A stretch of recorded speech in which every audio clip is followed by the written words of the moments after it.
गौरव जी उत्तराखंड से। श्री अरविंद। महाराज जी आपके चरणों में कोटि कोटि प्रणाम।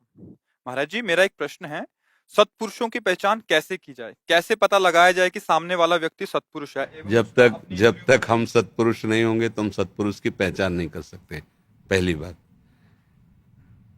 आप इंजीनियर नहीं हो तो आप इंजीनियर को कैसे पहचान पाएंगे? इंजीनियर हो तो सारे हथकंडे पते हैं ना, सारे सूत्र पता है, तो आप 10 मिनट बैठेंगे देख लेंगे कि हाँ ये परफेक्ट इंजीनियर है, क्योंकि आपको ज्ञान है। अब ज्ञान ही नहीं इंजीनियरिंग तो इंजीनियर, जब साधारण पदवी वाले को नहीं पहचान सकते तो शत शब्द है भगवान का नाम, जो भगवान में स्थित संत महापुरुष, उनको बिना संत हुए कैसे जाना जा सकता है? अब ये तो हुई फाइनल की बात। अब इसमें एक बचाव पक्ष की बात है कि जब हम श्रद्धा और विश्वास पूर्वक, वो हमारी श्रद्धा विश्वास होती है, श्रद्धा और विश्वास पूर्वक हम जब उनके समीप जाते हैं तो भगवान ऐसी कोई जगह नहीं जहां ना हो, तो जिनके पास हम जाते हैं उनमें भी भगवान होते हैं। अब जब हम उनका आदर करते हैं, अंदर बैठे भगवान का, तो फिर उस शरीर से यदि पाखंड हो रहा है, असत क्रियाएं हो रही हैं, वो संत नहीं है, थोड़ी देर में ही आपके हृदय में असंतोष पैदा हो जाएगा। बाहर निकलते ही लगेगा कि अभी जो चाहता था वो नहीं मिला, ऐसा आ जाएगा। और जिनके देखने से ही, सरल पहचान, जिनके देखने से ऐसा लगे कि मिले तो पहली बार है लेकिन लगता है अपने हैं, जिनके पास बैठने से एक हृदय विश्राम स्थिति को प्राप्त होने लगे, मन में हलचल पैदा हो जाए कि आज तक मैंने वो नहीं किया जो करना चाहिए, जो नहीं करना चाहिए वो किया, अब मैं भजन करूंगा, अब मैं ब्रह्मचर्य से रहूं, अच्छी भावनाएं आने लगे।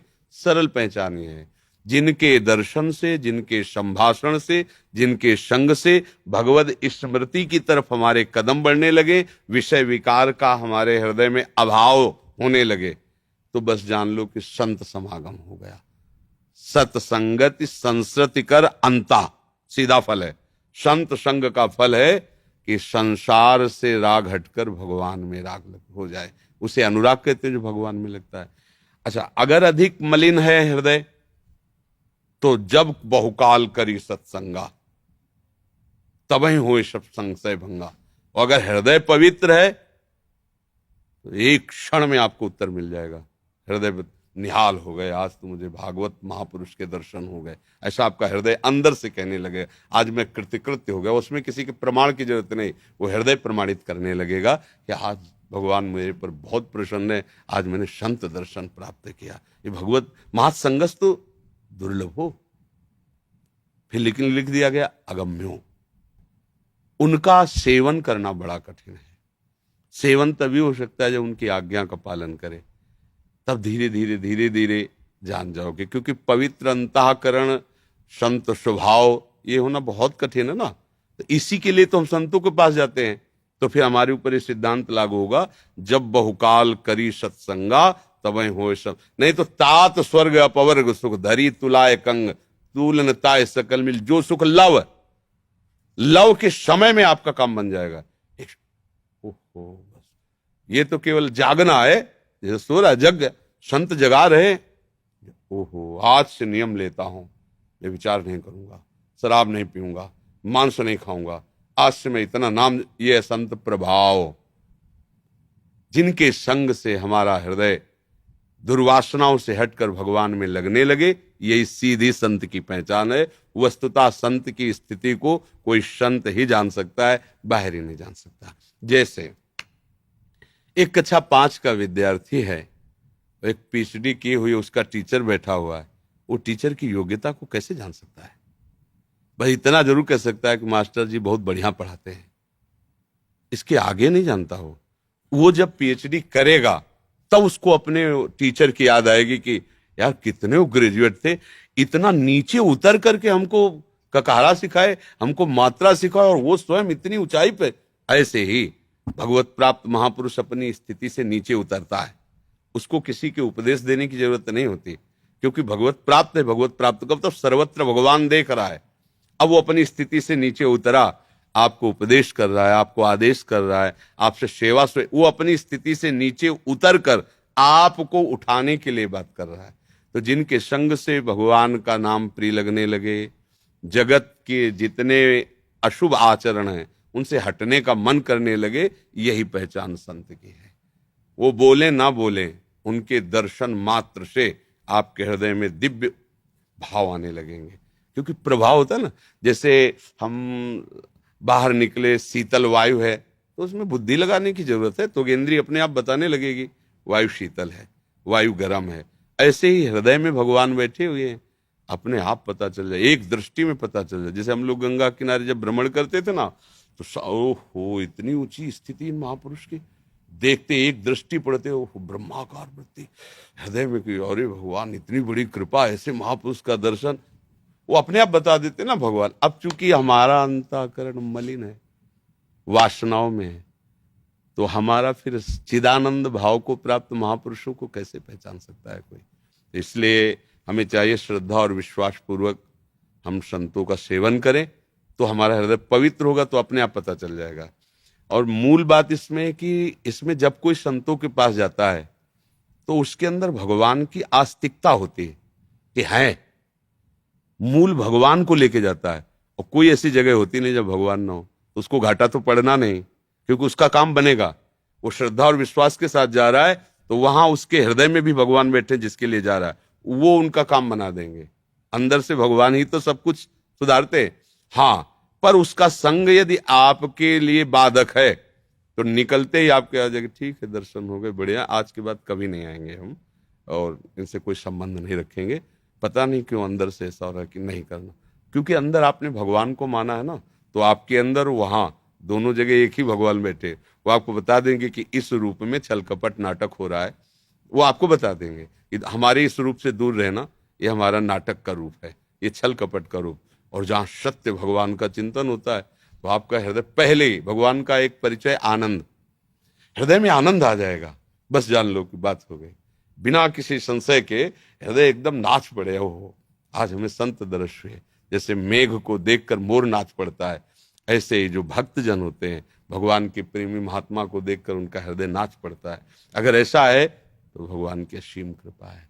उन्हें बहुत मलिन हृदय होने पर फिर संतों के पास जैसे जाए ना, तो उनके बाह्य आचरणों पर, बाह्य बातों पर, बाह्य विषयों पर दृष्टि जाती है, और वो हम पकड़ नहीं पाएंगे। जैसे हम भगवान की बाह्य बातें देखें तो हम फिर भगवान की भगवत्ता को नहीं समझ पाएंगे, और भगवत्ता को समझ लिए तो बाह्य को समझ लोगे अपने आप। तो अब हम लोगों की दृष्टि बाह्य है, तो बाह्य दृष्टि से तो पकड़ नहीं पाएंगे, क्योंकि बाह्य सब कुछ मायाकृत है, प्राकृतिक है, और स्थिति चिदानंदमय है। बात स्थिति की है, बाह्य की थोड़ी है। अगर स्थिति और बाह्य से देखा जाए तो बाह्य से दुर्वासा जी बहुत श्रेष्ठ हैं। एक बलकल की लंगोटी, बलकल कहते हैं वृक्ष की जो छाल होती है ना, उसकी लंगोटी लगाते हैं, और खाते जानते हो क्या है? दूब एक घास होती है, उसका रस पीते हैं, दुर्वा अंकुर का रस, दूब का रस पीते हैं। अस्थि मात्र शरीर में है, भारी तपस्या के धनी, 60 हजार वर्ष की समाधि लगती है दुर्वासा जी की। जैसे 88,000 वर्ष की समाधि शिव की, तो उन्हीं के अंश से पैदा हुए 60 हजार।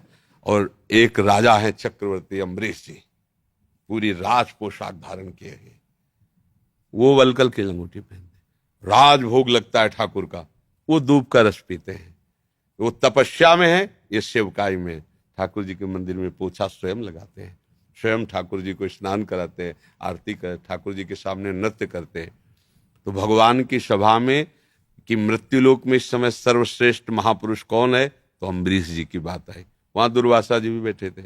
इनको लगा कि मेरी बात तो यहाँ हुई नहीं, और इतना कठिन तप करते हैं, कैसा है अम्बरीश। इनके लिए चलने की थोड़ी जरूरत है, तो आकाश मार्ग से संकल्प शक्ति से चलने वाले महापुरुष पहुंच गए। और वो एकादशी व्रत का अनुष्ठान लिए हुए थे, द्वादश परायण वाला, और उस समय द्वादशी का योग कुछ ही समय में लगने वाला था। और किसी भी भक्त के पास जब संत आते हैं तो अपने आप ही बनता है कि आप प्रसाद पा लीजिए, आपकी क्या सेवा करूं। तो उनका ठीक है, हम प्रसाद स्वीकार करते हैं, स्नान करके आ रहे हैं, आप तैयारी करो। अब वो स्नान करके वो अपना बैठे रहे, परीक्षा उनको लेनी थी। अब उनके पारण का समय है, अनुष्ठान पूरा तभी होगा जब पारण हो जाए। पारण नहीं होता तो अनुष्ठान का अतिक्रमण होता है। तो ब्राह्मणों से, ऋषियों से पूछा, तो उनका भगवान का चरणामृत पी लेने से पारण भी हो जाएगा, और कुछ खाया भी नहीं। अतिथि का सत्कार, मतलब एक ऋषि को भोजन निमंत्रण करने के बाद अगर आप पहले पालें तो अपराध है। तो बात पक्की। भगवान का चरणामृत स्नान का वो चरणामृत लिया, वो ऐसे पी ही रहे थे कि वो तो सर्वज्ञ दुर्वासा जी आ गए। बड़ा भक्त बनता है, मेरे को निमंत्रण करके पहले तूने पा लिया। वो कुछ बोले बोले तेले को क्रोध से आग बबूला हो गए और कहा मैं तुम्हारा विनाश करता हूं।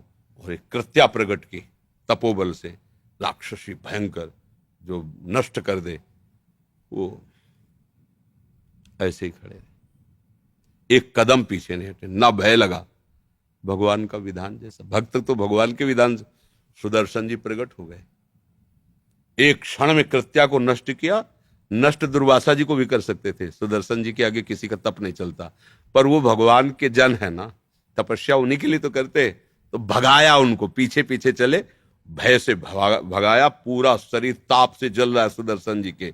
शंकर जी के पास हूं, मेरी सामर्थ्य नहीं कि मैं सुदर्शन को रोक सकूं।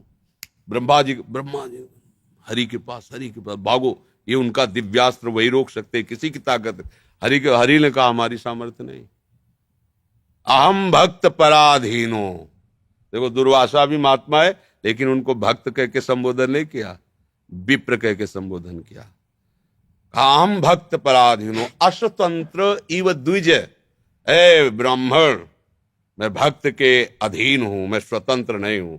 ये सुदर्शन मेरे कहने से नहीं शांत होगा। अगर चाहते हो सुदर्शन से बचना तो अम्बरीश जी के पैर पकड़ो जाके। भागे और अम्बरीश जी के जो ही पैर पकड़ ले, उनका भगवान आप तो हमारे गुरु स्वरूप विरक्त महात्मा है। साष्टांग दंडोत थे अम्बरीश जी। और कहा आज तक मैंने जितना, ये शब्द बहुत विचित्र बोले, आज तक मैंने जितनी भगवत आराधना और भजन किया है वो सब मैं दुर्वासा जी को दान करता हूं। और उसके प्रताप से सुदर्शन चक्र शांत।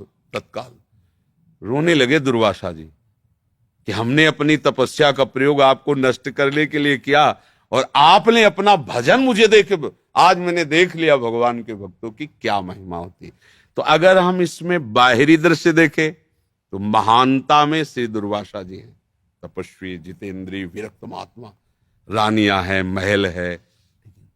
तो ये आंतरिक वृत्ति दुर्वासा जी भी नहीं पहचान पाए अम्बरीश जी की। भक्त की या महात्मा की आंतरिक वृत्ति उसी कोटि का महात्मा जान सकता है, दूसरा नहीं जान सकता। बाहरी लक्षणों से आप कुछ अनुमान लगा सकते हैं, वो भी प्राकृतिक। चिदानंद भाव में बिना चिदानंद भाव के आपका प्रवेश ही नहीं हो सकता है। समझ पाए आप?